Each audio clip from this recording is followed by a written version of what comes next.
Ertharin Cousin is a global leader in nutrition and food access. She served as the U.S. ambassador to the UN agencies for food and agriculture and the executive director of the UN's World Food Program.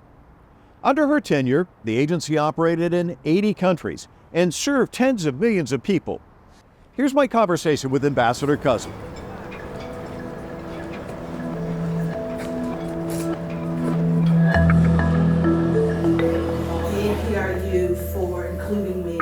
Ambassador Cousin is the founder and CEO for Food Systems for the Future.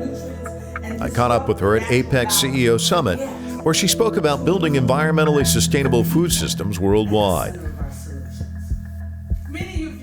Food systems for the future. I've spoken to you in the past. I know that this is your passion. What's the mission? How would you describe it? Let me start by reminding you and saying to your audience, I served as the executive director of the World Food Program. We fed over 80 million people a year. And the one thing I learned was that we can't keep feeding the same people every time the rains don't come. We need to build resilient food systems, whether we're talking sub-Saharan Africa or in the United States of America, that are supported by businesses that can thrive and provide access to affordable, nutritious food. And so that's what we're doing at Food Systems for the Future.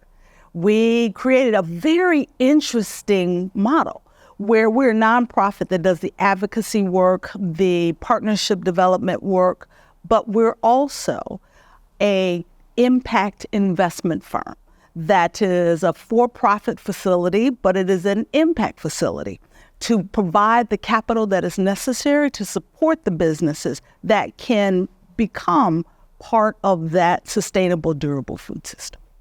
One of the things I like about what you say is it can't be one size fits all.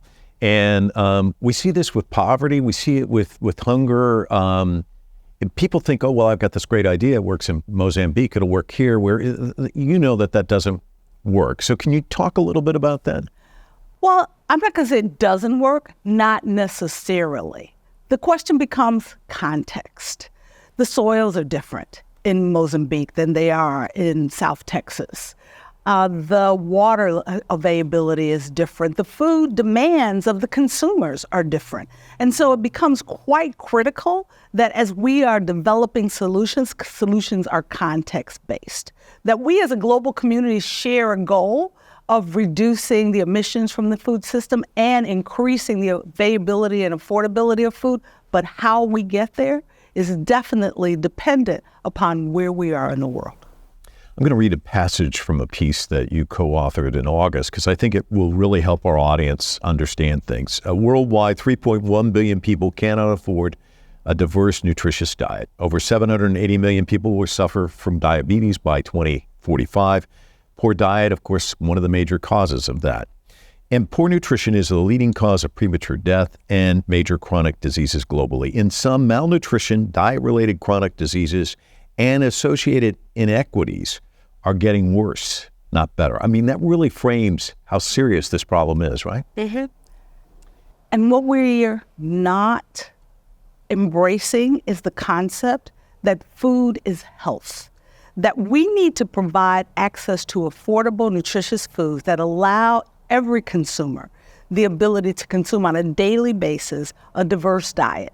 We don't need to wait until the onset of diet-related disease and then provide food as medicine and prescription produce or medically tailored meals. Those are good solutions after the problem's already been created, but we know what the solutions are to invest in those businesses that will support a consumer's ability to purchase what they need before they become sick.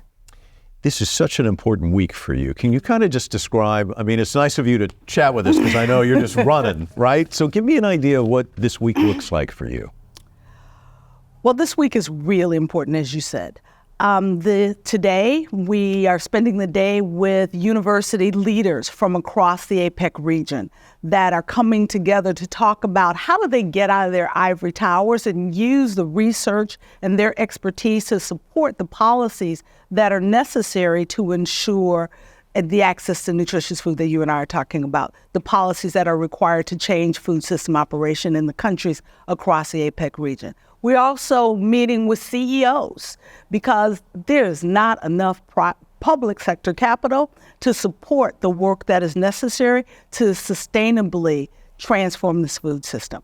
We need more private capital. We need asset managers and asset owners as well as corporates to invest capital in the businesses that we're talking about here that will make a difference in the countries across the globe. So it's great that the leaders are meeting to develop the policies that are necessary, but these other partners that are necessary at the country level to make those policies real, it is critical that we're bringing them on board and bringing them along as well.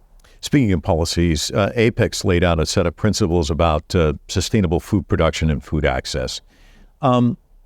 If you could bend the ears of the ministers here this week, any suggestions or thoughts you'd provide them? So many suggestions, but here's the top one.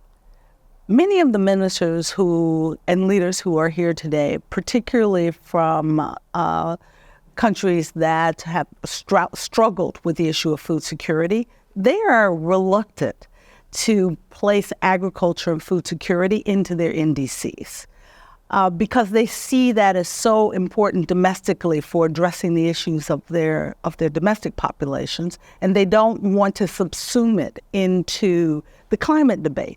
But the reality is we can do both. In fact, we must do both. We must reduce emissions, particularly methane and nitrous oxide,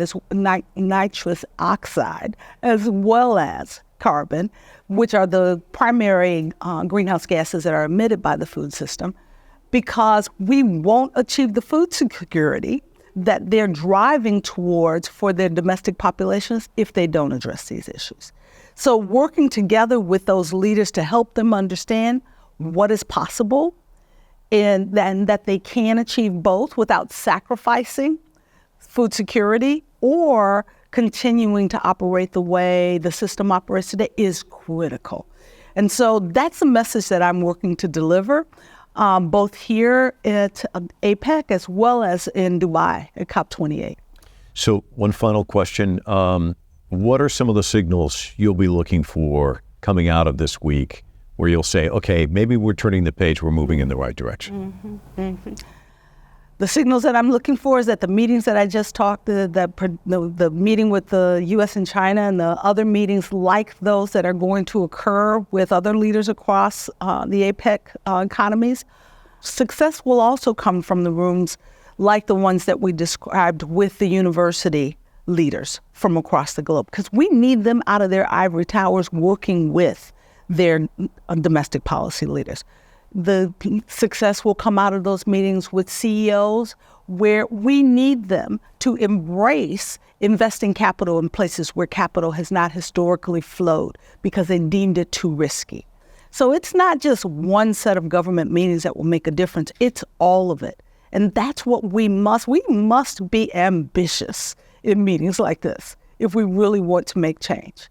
And so I'm an optimist, but I'm also a pragmatist, and I believe that we will begin to see that type of change. Well, you're a success maker, and I think you're going to push them in that direction. So thank you for being here, and thank you for taking time to talk to us, because I know it's busy. You got to go back out there and make some success. Thank you again. Thank you for the opportunity.